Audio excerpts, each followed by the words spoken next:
What's up, cooks? Welcome to the Card Kitchen. I am the Card Chef, and today we are cooking up the top 10 Spotlight decks of the week. That's right, we are cooking up the top 10 Spotlight decks of the week. This is in a top 10 list. It's not a meta report, it's more just 10 decks that I would like to spotlight, or even just 10 cards with the decks they're associated with. Just spotlighting them for various reasons, whether because they were used on the event, the emblem event, or because they're the new promo cards, or just decks that have been used lately in some type of capacity, and I would just like to spotlight them, talk about them a bit, and see what the future may hold because of that. And with that being said, let's get into deck number one. The first card we want to talk about on our Spotlight decks of the week is Lapras EX. Now, Lapras EX has been played a lot as of late due to the fact of the Lapras EX drop event. At the same time, the new promo Butterfree came out. It's the same Butterfree as last time, just with different art. However, a lot of people have been taking these two cards, putting them in the same deck. Similar to the Venusaur build, the idea is to get Lapras EX out into the front, get a bunch of Butterfree out onto the bench, and heal up your Lapras as much as you possibly can. 20 from the Lapras, 20 from one Butterfree, and 20 from another. That's on average, if you get them both out, the two Butterfrees that is, 60 damage you are healing per turn. Add in the one-off potions here and there. You can go up to 80 or even 100 damage in one turn. You're also playing things like Erica, so you're able to heal your Butterfrees. Because it's the Butterfree line, you're playing Caterpie, and because you're playing Caterpie, you can start with either Caterpie or Lapras in the front and be okay with it, so therefore you are not playing X-Speeds. Those Caterpies in the front will allow you to thin the deck, get into those Metapods, and get into those Butterfrees. You're, of course, playing Misties so that you can get those extra special flips, get those heads, and get those energy on the Lapras. Of course, you're playing two Sabrina, two Pokeball, and two Professor's Research, basically staples in almost every single deck. Now, you can try to play two energies in this deck, the grass and the water. I've tried both. I've had success with both, but I think you should probably just play the water because Lapras takes two water energy and only one colorless attachment. It can become an issue.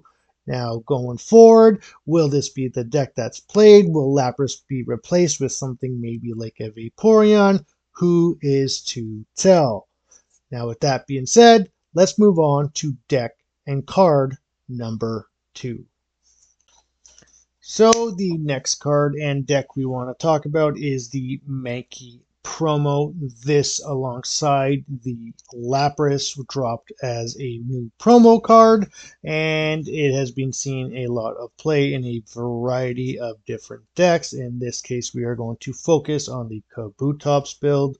Because you're playing a fossil deck, you can take advantage of the game mechanics where you automatically have to start with a basic in hand. In this case, you are automatically starting with Mankey. And because the new Mankey has the Reckless Charge attack that allows you to do 10 damage to yourself, you are automatically putting your Primeape on line for 2 energy on your Primeape. You can now start doing 100 damage as long as it has a damage counter on it.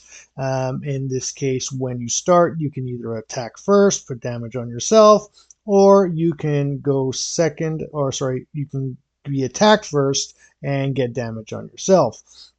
Now, it's really good in this deck because of that case, but it's also very good in other decks as well. I think because of the emergence of this new Mankey, I think it just straight up replaces certain cards in other fighting decks. For instance, the Sandslash Marowak decks that are out. They're kind of beginner decks, but when people are playing the 2 Sand/2 Marowak EX decks, I think the Mankey and Primate can just straight up replace the Sand/line in those decks. So basically, you would play 2 Primate lines and 2 Marowak EX lines. I think you just have so much more ability to be, first of all, attacking in sooner. You can attack for 30 damage with your Mankey, put damage on itself, and set it up. So now in your deck you have 2 very big, aggressive, and fast attacking cards or Pokemon, such as Primeape and Marowak EX. With that being said, will Mankey be meta defining? I don't think so. It'd be interesting to see, though, where he goes in the future. With that being said, let's move on to deck and card number 3. The next card and deck that is being played in is Arcanine EX, and it's being played alongside the Moltres EX, very similar to the Charizard EX build. However, this is actually kind of better because it's a stage 1, so you can evolve it faster. It only takes 3 energy. You don't have to discard any energy for its attack, which means it gets online a lot faster as well. A lot of people thought Arcanine EX was a terrible card. It was making the bottom of every single EX tier list at the beginning of the launch. However, I think everyone kind of underestimated this. A player named Tauros actually took this deck to a top 2 finish, which is remarkable to say the least. I think this card is actually really strong now that it's been proven. It proved me wrong and a lot of other people. It hits for 120. That takes out any Pikachu in one shot. With a 1 Giovanni, it takes out any Zapdos and Starmie EX, which is really, really good. I think the style of build is what makes this deck really good, and it's the fact that you're just playing 2 stage 2 lines, both of them being Arcanine EX, because you're replacing it with the Charizard, or have replaced the Charizard, sorry. You have a ton of extra deck space in this deck now, and you have less opportunities to brick. You're also playing a fossil, so you're not wasting your Pokeballs on a 5th basic, and this basically replaces a 5th basic. It's really good in that sense. It also stops your Growlithe or your Arcanine line from being Sabrinaed out to be attacked. The player also played 1 Aerodactyl, so it could evolve from the old Ember if necessary. I'm not sure if it ever came up in tournaments or not, and I'm not really sure if in the future the Arcanine EX, all the builds going forward, will actually have that Aerodactyl or even have that fossil at all going forward. Time will obviously have to tell.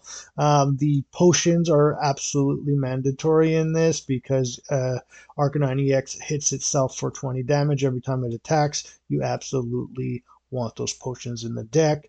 The deck is playing 1 Sabrina and 1 red card, I believe, and most tournament decks, I believe, are playing at least 1 red card more often than not, at least the successful ones.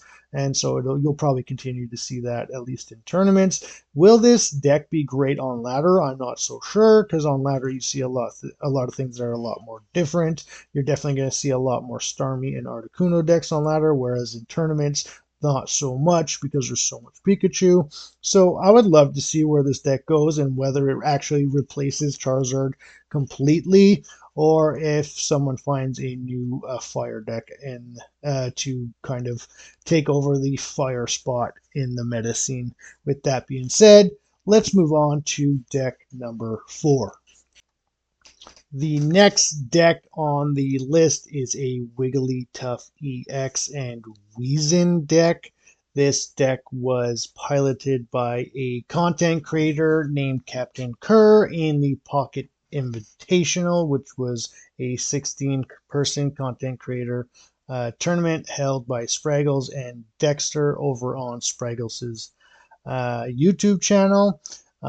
This deck, I think, is the most interesting deck in that entire tournament. It is literally the definition of a stall deck. I mean, everything about this is just stall, stall, stall, and chip, chip, chip. So the idea of the deck is that you get a Weezin into the forefront and you just start tanking, you start doing chip damage because you're playing Dark Energies, and the reason why you're playing Dark Energies is obviously the Weezin, and because Wigglytuff is a colorless Pokemon, it could also take the Dark Energy. So you put the Weezin in the front, you tank, you do a bunch of chip damage, you bounce it back with Koga, and you start the whole loop like you usually do in all Weezin decks until you get that Wigglytuff online. You bring it out, and then you start chipping for 80 damage as opposed to like 40 damage, where your opponent's Pokemon might already be poisoned by the Weezin as well. And you're also continuing to stall because Wigglytuff EX is also 140 body, and it also puts your opponent's active Pokemon to sleep. So not only are you tanking with your Weezin, doing a bunch of chip damage with it, and poisoning it, but then you're bringing in your Wigglytuff EX, doing a bunch more high chip damage for 80 damage, and putting your opponent to sleep. So you have the ability to tank with both Pokemon, do chip damage with both Pokemon, and stall with both Pokemon. I think I already said that, but whatever. But you also have the ability to stack status conditions, so you can poison your opponent's Pokemon with the Gas Leak, bounce the Weezin back, bring in the Wigglytuff, hit it for 80 damage, and put it to sleep. This is great for Pokemon that have a ton of HP. You can get a 30 damage attack off with Weezin, 2 turns of poison, bring in the Wigglytuff, and hit it for 80 and put it to sleep. And you just stall, stall, stall, and chip, chip, chip. This deck is actually really, really good. It's also a card in Wigglytuff EX that was also being put at the bottom of a lot of EX tier lists at the beginning of the launch. However, I think this deck shows us that this deck is, or this card is a lot better than we initially thought. This deck also played one Wigglytuff EX and one regular Wigglytuff, and I think that was just because in the end game, when you don't have time to build up a 3 energy attack on a second Wigglytuff EX, you have that other Wigglytuff that is only 2 energy attachments. This deck is also not playing 2 X speeds, which makes sense because both of these cards have a lot of retreat cost, and so the extra X speed might be just wasted. I'm not even sure I would play an X speed at all, but this deck did. It is playing 1 red card, which I think is fine. I think red card should probably be at 1 in almost every deck, especially in a tournament setting. And you also don't really need the X speed because your Kogas can bounce your Weezin back for free. You are playing a lot of stall cards. You're obviously playing 2 Sabrina to just stall the game out further, or to get the Pokemon out that you actually want to attack anyways, and of course potions to heal up your Wigglytuff or your Weezin. Potions are amazing because you can use potions on Wigglytuff and Kogas on your Weezin. I think this deck has a lot more to give, especially when you know that the new Jigglypuff will be coming out as well, which I believe is a 1 energy attachment and also automatically puts your opponent to sleep for just 1 energy. This deck would only get better, and I think this deck is actually already pretty good. I think it's just really underplayed. Captain Kerr, if it wasn't for just a simple misclick, not even a misplay, it was literally a misclick. In the semifinal, he had an amazing line to go forward and actually just outright win the game to move on to the finals, where he very well could have won. But with that being said, that's it for this deck. Let's move on to the next deck. The next deck on the list is the Team Rocket deck, and it's basically the Arbok Weezin deck. I just call it Team Rocket because it plays Giovanni's and Arbok and Weezin, which are the Pokemon that were used by Jesse and James. Now, this deck is really strong, especially into the meta decks and a lot of cards that the meta decks play. Now, as you may know, Arbok has the ability or the attack which has the effect to lock your opponent into the active spot, which means they cannot retreat. And this is really good when facing EX Pokemon because you lock them into place and can knock them out in 2 turns. These Pokemon that we're talking about are Pikachu because it has 120, Arbok does 60 on one turn and then 60 on the next. That's 2-shot in a Pikachu. It 2-shots any Zapdos and Starmie EX with just 1 turn of a Giovanni on top of those 2 attacks. It also takes out a Moltres and Articuno in 2 turns with a mix of Giovannis and possibly poisons, and it could even take out an Executor EX. It takes a lot to do that. You would have to poison with the Gas Leak from Weezing, bounce it back with the Koga, bring in your Arbok, which then you would attack in. That would be 60 plus 10 from the poison at the end of your turn. They would then attack you, poison themselves at the end of their turn. That's 80. You would attack again for 60, and that would be 140, which means you would have to play a Giovanni on that turn, make it at 150. You end your turn. The next poison will accumulate, and that would be a total of 160.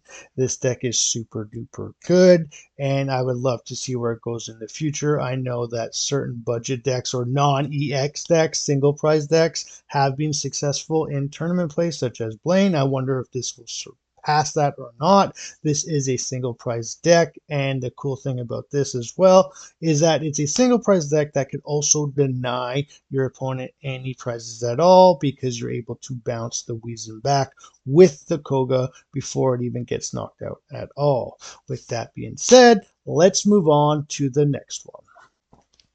The next deck on the list is Venusaur EX, and the reason I wanted to talk about this one is because I feel like out of all the top tier meta decks, you're talking about Pikachu, Mewtwo, Starmie, Charizard. I feel like this is up there with them, but it's at the bottom of those lists. However, this deck specifically did win a tournament, and I feel like it's necessary to talk about. Just Venusaur in general is very interesting because we're still not sure, at least I'm not, even though this deck won a tournament, whether this is the best build going forward or if other decks are better.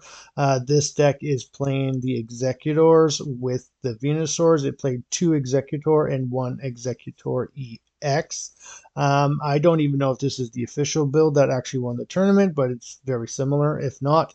And of course, it was very strong because the whole thing with Venusaur is you want to be able to tank as much as you possibly can while you get it online. Because you have the Executor, you are a 130 body that's doing 30 minimum up to 60 damage a turn. With the Executor EX, you really kind of want that for the late game if it's needed, which is why you're playing 2 Executor and only 1 Executor EX. These are 2 huge bodies that could tank while you build up your 4 energy stage 2 Pokemon in Venusaur EX. You're also playing 2 Ericas, so you can possibly be healing either the Executor to continue to build up your Venusaur, or you can finally bring in that Venusaur EX and build it up. Bring it into the active and then heal it up as much as you possibly can. I'm not sure if the deck played any potions or not. I think in my builds I would definitely be playing potions and Ericas. It's kind of hard to do when there's not a lot of deck space, but I would definitely do it. And then I think there's an argument to be said that Lilligant might actually be the best line. You can actually build the deck a lot easier.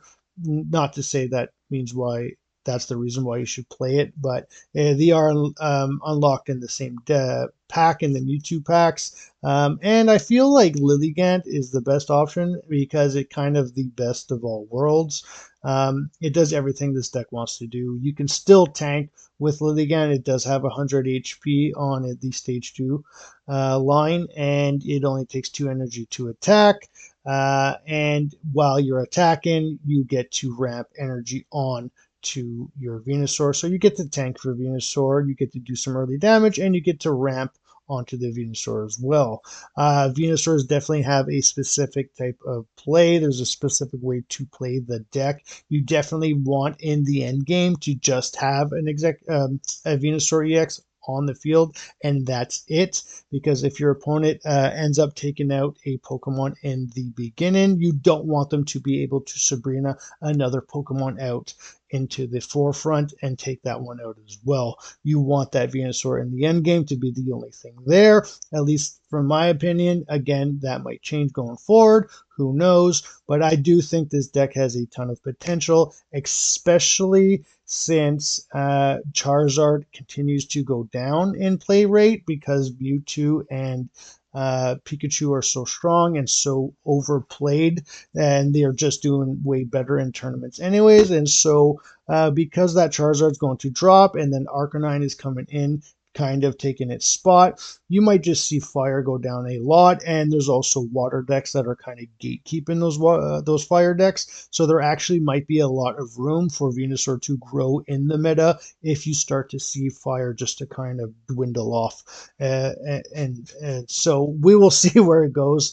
And I actually, this is one of my favorite decks, so it's kind of like fingers crossed that it actually does well. But we will see, and time will tell. With that being said, let's move on to the next one.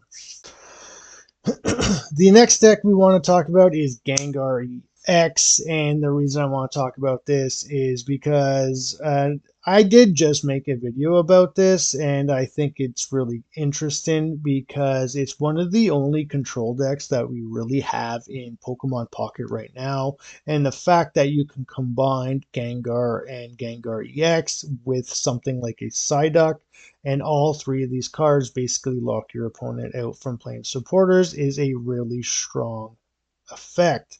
And so basically what you do is you play Psyduck at the beginning of the game, you lock them out, and as you lock them out of supporters, you let their hand build up big, and then you utilize your red cards, put all those cards back, and force them to draw into maybe something like 3 supporters that these still can't play. Then you bring in the Gengar EX fully loaded, and you just close the game out.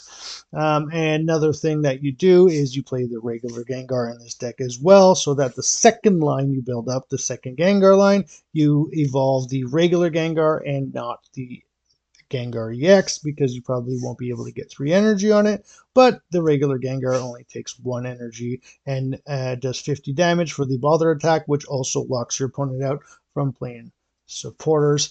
Now, is this deck a meta deck? I don't think so, but I would like to see where this deck goes, and if more people pick it up and maybe it does start to make a bit of a splash. I would also like to see where this deck goes in the future as more supporters come out in the new sets that are going to be coming out, and it might actually be people might want to be playing this deck a little bit more to kind of lock them out from playing those really strong supporters that may be coming out.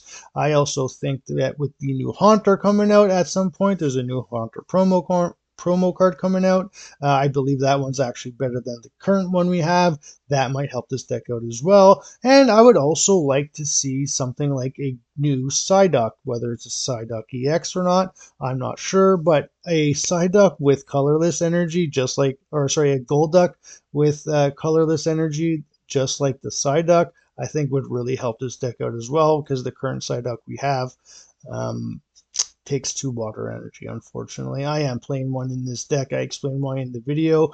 Check it out in the description below, as well as my Arbok Weezing video down below, and why I think Lapras EX is not good. Check that video out in the description below as well. With that being said, let's move on to the next one. The next deck on the list that I would like to spotlight is the Blaine deck.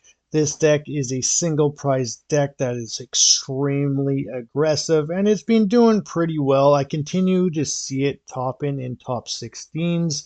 I don't believe it's won any major event that doesn't have any type of special rule set, but the fact that it keeps topping and it's this single prize deck, kind of considered like a budget deck, is pretty impressive. There's a couple of different builds. This is like my personal build, to be honest. I like playing the Farfetch'd in this deck. I don't think you should ever be playing Magmar. I think Magmar is just a completely useless card and just so happens to work with Blaine, but I don't think you should play it. I think you want to be as aggressive as possible, and because you want to be as aggressive as possible, you want to be able to be playing something like one or two Farfetch'd. I play the two Farfetch'd, and so basically when you go second and attack first, you can have a Farfetch'd out there, start attacking right away. If you go first and attack second, you can start with something like a Ponyta and then evolve it into a Rapidash and then start attacking right away as well. You want as many options as you possibly can to start attacking right away.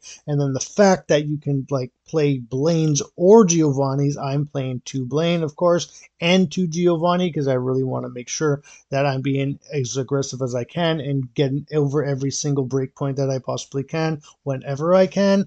That's why I'm playing two Giovanni. I'm only playing one X speed, but I do think that the X speeds aren't even necessary, so I might actually play a second Sabrina. I'm only playing one Sabrina in this, and I don't know if that's right. And so I would probably take out the X speed because every single Pokemon in here is only a one retreat cost, and every single Pokemon in here is extremely cheap to attack, either one or two energy max. And so energy requirement is not like a huge thing. So you can honestly just retreat without the X speed and then still load it up next turn anyways and just be perfectly fine with that. So I actually would play the second Sabrina instead of the X speed.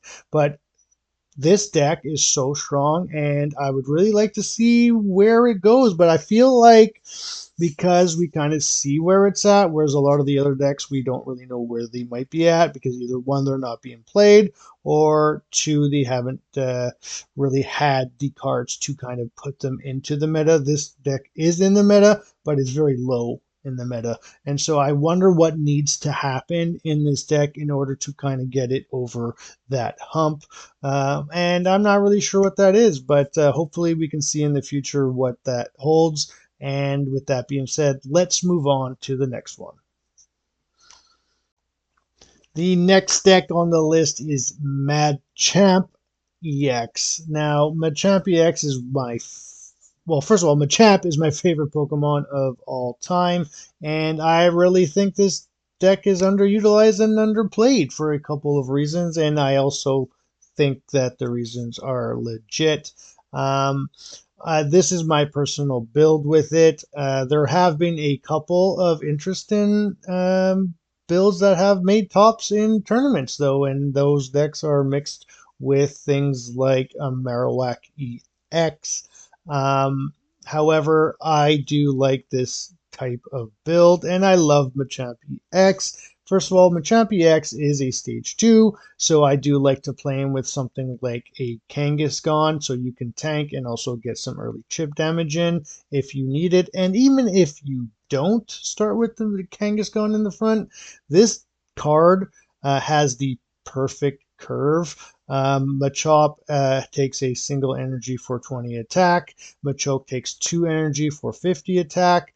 And Machamp takes 3 energy for 120. So if you get that perfect curve from turn 1, where you're attaching energy, to turn 3, you're doing a total of 190 damage over the course of 3 turns with that perfect curve, which means you could take out any Pokemon in the game, including Venusaur EX, who has the highest HP, which is exactly 190 HP. I think this deck is super underplayed. I think fighting decks in general, especially when you consider the fact that the top deck in the game right now is Pikachu EX, and the majority of the Pokemon in that deck, with the exception of Zapdos, are weak to fighting. Zapdos, of course, being weak to Lightning itself.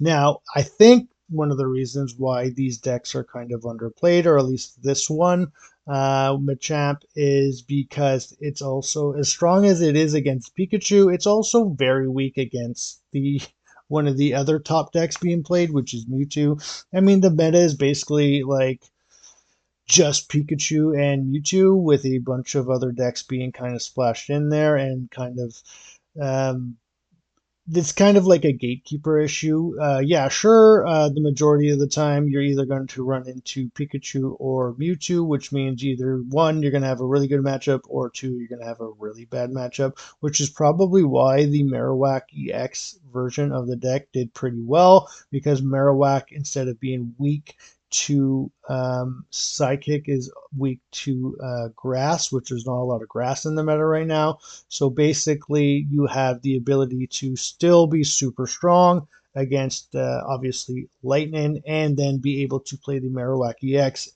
in the games where you're playing things like Mewtwo. So I would love to see where this deck goes. I still think it's going to have that kind of gatekeeping issue where Mewtwo will gatekeep this and keep it away from the meta, even though it's so strong into Pikachu. But I would love to see where this deck goes, and if we can maybe get some other fighting type Pokemon in the future that can help us out a little bit better than Marowak EX, because Marowak EX is just way too high rolly for me anyways. The fact that you have to get um, two heads to get 160 is obviously makes sense, but it's just the risk reward sometimes isn't really worth it. So I'm really hoping that we get a card that helps us with coin flips. Actually, there is a card called Victini in the paper TCG that often comes out from time to time that has the ability to allow you to have the chance to flip the coins that you flipped for a specific attack or ability. There's also an item card that does that as well. I forget what the item card is called. So maybe we'll get an item card, since item cards are coming into the Pokemon Pocket game at some point. So hopefully there's a something in Pokemon Pocket that will come out to help these decks that are a little bit lower in the tiers. And one way to do that would be to help with coin flips with these decks that rely on them a little too much. With that being said, let's move on to the next one. The next deck on the list is Blastoise EX, and this deck shook me to my core. I mean, just look at it. You're playing the Blastoise, of course, but then you're also playing Snorlax. That's kind of crazy because nobody plays Snorlax, and even crazier is the 2 Mewtwo. Now, this deck actually made it to a top 16, I believe. It might have been a top 32, but I'm pretty sure it's a top 16. I don't know the player's name. However, the fact that this deck made it to a top 16 is extremely impressive, and I could kind of take away the reasons why the builder did what they did. You were already seeing a ton of Blastoise lately in the community through content creators and stuff like that, building these Blastoise decks with things like Kangaskhan, and they have been seeing some success in that sense. And so I was kind of shocked to see the Snorlax and not just see something like a Kangaskhan there. Of course, super shocked to see the Mewtwo's, and I think it's because, and it's the more you think about it, it becomes pretty obvious. It's just there to be a tank. You're not playing the psychic energy. There's no way. And the fact that it's 120 HP on a basic and only 2 retreat costs, it's already a better tank than Kangaskhan. And if Kangaskhan, I believe, is already better than Snorlax, then why wouldn't you actually just play the Mewtwo as that tank? I think people have tested Weezing in this deck as well. I would not ever do that because I don't like mixing Kogas and Misties in the same deck to deck two supporters specific to a specific type of Pokemon. I don't think is good to put in the same deck. So people have been building with Kangaskhan and it has been successful. And honestly, I do think that the Mewtwo's are just better choices, actually. Again, the 120 is already better HP, and the retreat cost is better as well. And the Dizzy Punch is so RNG related because you have to flip a coin that you might not be doing any damage at all. So the fact that Mewtwo doesn't attack doesn't really change much. So you actually just have a better body in Mewtwo. I think going forward, I don't think people will be playing Snorlax. I think this was a kind of just honestly, I don't want to talk too much about smack about this deck because it actually made it top 16 and I'm not the one who piloted it. So maybe I'm wrong about the Snorlax, but that's the one thing I would definitely change. I would either just take it out altogether or I would um, uh, traded off for a Kangaskhan. This deck is also playing an Articuno, which I think is actually a really good idea. It also has 100 HP, so it's a pretty solid tank. And if you do get if you do get to load it up with the Misty, it does get to potentially paralyze your opponent's Pokemon, which is fantastic, and another stall component. And so I like that someone did something really cool and off meta and interesting with this deck. I think Blastoise was already underplayed, and the fact that it did get to a top 16 with such an interesting cook means a lot going forward for this deck. I think it will struggle in the meta regardless because Pikachu, obviously, like something has to be done at some point about Pikachu. I know the game just started, but at the end of the day, if Pikachu just always stays at the meta and then no water decks get to play, then that could become an issue. I'm hoping that going forward, water Pokemon will start to be weak to grass type opposed to something like electric or lightning, whatever you call it. Because if you just keep coming out with water Pokemon and you start to see really interesting and good cooks like this that could top, they'll never really continue to top or get to a final and win a tournament if they're all just weak to the strongest deck in the game. So that's it for the top 10 spotlight decks of the week. This is a new series that I'm starting. Again, it's not a top 10 list. It's not a meta report in any way, shape, or form. It's just 10 decks every single week at the end of the week that I want to show and spotlight and just kind of see where the game and the decks that are being built might be going forward. Thank you all so much. Please like, subscribe, share, do all that good stuff. Come on into my Discord. Join up in my Twitter. I have all the links in the description below. And as always, keep cooking.